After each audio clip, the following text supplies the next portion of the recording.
এদেশে আমরা বিএনপি কে দেখেছি, এদেশে আমরা জাতীয় পার্টিকে দেখেছি, তারা কেউ মানুষের ভাগ্যের পরিবর্তন করতে পারে নাই, মুক্তিযুদ্ধের প্রকৃত চেতনা বাস্তবায়ন করতে পারে নাই।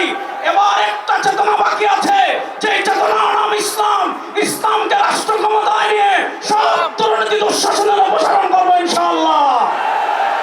সোহরাওয়ার্দী উদ্যানের এই লক্ষ্য জনতার কাছে প্রথম যে কথা আমি বলবো সেটা হলো 2024-এর জুলাই আগস্টের গণবিপ্লবের পর আমরা একদল খুনিকে তাড়িয়েছি, তাড়ানোর 9 মাস হয় নাই আর একদল খুনি বাংলাদেশে তৈরি হয়ে গিয়েছে।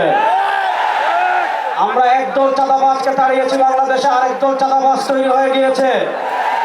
আমরা একদল দুর্নীতিবাজকে তাড়িয়েছি, বাংলাদেশে আরেকদল দুর্নীতিবাজ তৈরি হয়ে গিয়েছে। আমরা একদল টেন্ডারবাজকে তাড়িয়েছি, বাংলাদেশে আরেকদল টেন্ডারবাজ তৈরি হয়ে গিয়েছে। আমরা একদল ভারতের দালাল তৈরি করেছি, তাড়িয়েছি, আরেকদল দালাল তৈরি হয়ে গিয়েছে। শেখ হাসিনা ভারতের দালালি করে ব্রিফকেস নিয়ে পালিয়েছে।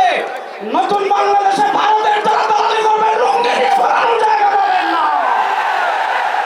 সংগ্রামী সাথী ও বন্ধুগণ, আমরা স্পষ্ট ভাষায় বলতে চাই, এদেশের রাষ্ট্র ক্ষমতায় আমরা আর কোনো চাঁদাবাজদেরকে দেখতে চাই না।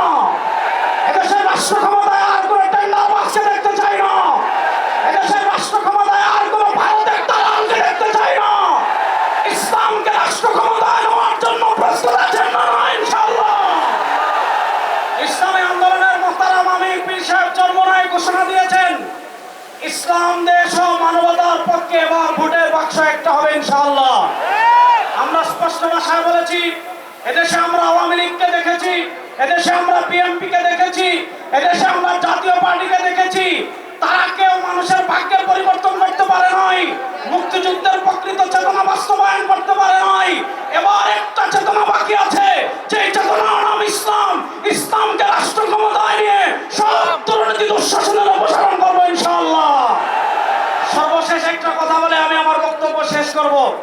আপনারা জানেন, সমাজের বিভিন্ন জায়গায় যখন দুর্গন্ধ ছড়িয়ে পড়ে, দুর্গন্ধ তাড়ানোর জন্য বাতাসের প্রয়োজন আছে না নাই? আমাদের রাজনীতিতে দুর্গন্ধ, আমাদের সংসদে দুর্গন্ধ, আমাদের বিচার ব্যবস্থায় দুর্গন্ধ, আমাদের অর্থনীতিতে দুর্গন্ধ। 52 বছর যারা রাষ্ট্র পরিচালনা করেছে, এদেশে সারা দুর্গন্ধই ছড়িয়েছে। এই দুর্গন্ধকে দূর করার জন্য বাতাসের প্রয়োজন আছে।